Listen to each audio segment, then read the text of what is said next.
안녕하십니까. 한국기업평가에서 해외은행과 소보린을 담당하고 있는 정문영 팀장입니다. 안녕하세요. 한국기업평가 김연경원입니다. 네, 헝다 사태 발생 이후 중국 부동산 개발업 리스크에 대해서 석 달 이상 지속적으로 언론의 관심이 모아지고 있는데요. 오늘은 김연경 선임 모시고 중국 부동산 개발업 리스크에 대해서 대담을 진행하도록 하겠습니다.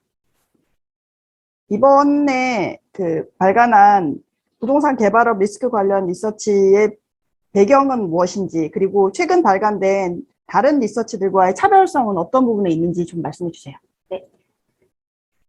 올해 9월 초에 헝다그룹 사태 발생으로 중국발 금융위기에 대한 우려가 급증하였습니다. 중국 내 근 몇 년간 급증한 디폴트 사례로 한국 투자자들의 중국 투자는 많이 줄어든 상태이나 중국이 세계 총생산의 17%를 담당하는 점, 중국 무역액이 전 세계 무역 총액의 13%에 달하는 점, 중국으로의 한국 수출이 25%를 상회하는 점을 감안하면 중국 부동산 개발업체에 대한 국내 투자 규모가 크지 않더라도 중국 정부가 부실 우려 업종에 어떻게 대처하는지, 부동산 개발업체의 부실 익스포저가 어느 정도인지, 금융기관과 호방업체들의 어떤 영향을 받는지가 한국 투자자들에게는 매우 중요한 정보라고 판단하였습니다. 이에 따라 저희가 진행한 기존 리서치들을 바탕으로 부동산 개발업에 치중하여 리서치를 진행해 보았고요. 최근 국내에서 발간한 다수 리포트들은 헝다그룹이나 비슷한 규모의 중국 부동산 개발업체에 대한 개별 분석, 아니면 정책적, 산업적인 큰 틀의 거시적인 측면 분석에 치중되어 있었습니다.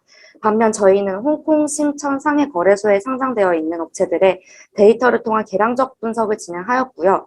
구체적으로 11월 말에 발간된 파트 1을 통해 중국 부동산 개발업에 내재된 리스크 크기가 어느 정도인지 가늠해 보았고, 최근 어제 발간된 파트 2를 통해 이러한 리스크가 은행업과 호방업체에 미치는 영향을 계량적으로 살펴보았습니다.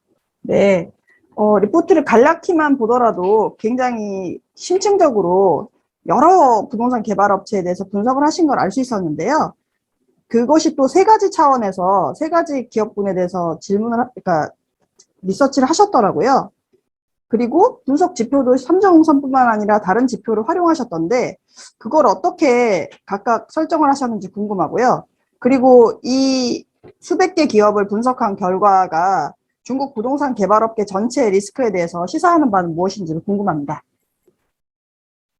네, 일단 이번 리서치의 목적이 중국 부동산 개발업에 내재된 리스크의 크기를 보는 것이기 때문에 상장된 부동산 개발업 영위업체가 주요 분석 대상입니다. 하지만 최근 재무지표를 확보할 수 있는 상장 부동산 개발업 영위업체 개수가 239개에 달하는 만큼 최상단과 최하단에 속한 기업들의 특징을 잡아낼 수 없다고 판단하였습니다. 이에 따라서 자산 규모 측면에서 상장사 중 최상위권에 속하는 3종선 규제 대상 12개 업체와 채권 디폴트 사례가 발생하고 최근 재무제표 확보가 가능한 8개 업체를 추가적으로 분석하였습니다.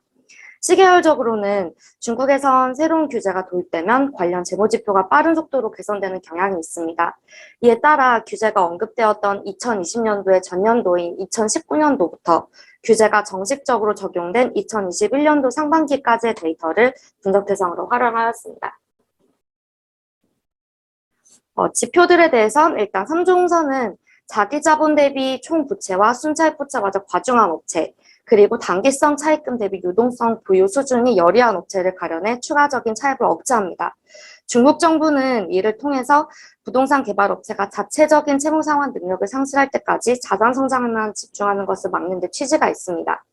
이에 따라 3종선 준수 여부가 단기적인 자금 조달 여력과 규모 성장에 직접적인 영향을 미치고 있어서 부도 유형과 연관성이 있다고 판단을 하였고요. 순차익 부채 커버리지와 관련해서는 중국 부동산 개발 업체들은 대체로 자산 회전율이 낮아서 자산 규모 대비 영업수익과 EBITDA가 작은 편에 속합니다. 하지만 3종선은 부채 비율을 관리하는 규제라 부동산 개발 업체들의 영업현금 창출력 수준을 파악할 수가 없습니다. 이에 따라 영업현금 창출력 대비 차입부채 부담을 가늠하기 위해서는 추가적으로 순차입부채 커버리지의 검토가 필요하다고 판단했습니다. 순차입부채 커버리지는 저희가 기존에 진행한 수차례 리서치를 통해 중국 기업들의 부도 유형과 관계가 높은 것으로 나타나기도 했고 저희 회사에서 대부분 비금융업종 평가 시 활용되고 있는 지표입니다. 결론적으로 살펴보면 리서치에 사용된 분류 기준으로 재무 건전성이 상대적으로 열이한 그룹 3, 그룹 4의 업체 수 비중이 18%에 달하고 있습니다. 대부분 상장사들이 3조 홍선 규제 대상은 아니지만 규제 지표를 선제적으로 관리하고 있는 것으로 나타났고요.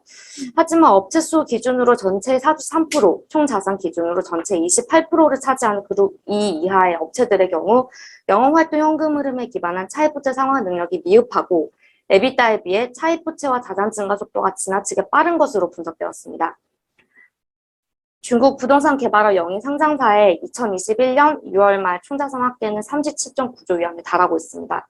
재무자료 확보가 가능한 중국 내 내륙 상장은행 자산 규모 16%에 달하고 있는 점을 감안하면 부동산 개발업의 전반적인 재무지표 개선이 중국 경제 성장에 있어서는 불가피한 것으로 분석됩니다. 어느 나라나 부동산 개발업은 일정 수준의 차입부채에 기반해서 성장하는 것이 일반적입니다. 그러나 3조 홍선 규제의 시행으로 영업활동 현금 흐름이 자기자본 축적으로 이어진 기업 위주로 추가 차입이 제한되어서 중국 부동산 개발업계는 영업활동 현금 흐름 창출 능력에 따라 성장률이 차별화될 전망입니다. 네. 중국은 우리나라와도 경제 파트너로서 굉장히 중요한 나라인데요. 그렇기 때문에 부동산 개발업체가 발행한 채권이나 주식 자체에 대한 한국 투자자가 많지 않음에도 불구하고 이 부동산 개발업 리스크가 중국 경제 전반으로 전이될 가능성에 대한 우려는 굉장히 높은 편입니다. 그에 대해서도 한 말씀 해주시죠. 네, 앞서 언급한 것과 같이 중국 부동산 개발업 영위 상장사의 규모는 매우 큰 편입니다. 이 중 부실화 가능성이 상대적으로 높은 그룹 3, 그룹 4에 속한 업체 수는 적은 편이고 총자산 규모도 전체 상장사의 15%에 불과합니다. 하지만 총 차입부채 합계는 약 1조 9천억 위안, 매입 채무 합계는 약 9천억 위안에 달하고 있어서 규모는 절대적으로 큰 수준입니다. 과거 부동산 개발업 채권 디폴트 발생 업체 중에 지주회사와 자회사 간 연쇄 디폴트 발생 사례가 있는 만큼 부동산 개발업체 재무 건전성이 은행업, 계열사 및 후방 산업에 미칠 영향에 대해서는 지속적인 모니터링이 필요한 상황입니다. 이에 따라 파트 2를 통해 부동산 개발업권의 채무 상환 능력 저하가 은행업과 후방업체에 미친 영향을 살펴보았습니다. 파트 2도 많은 관심을 가져주시면 감사하겠습니다. 감사합니다.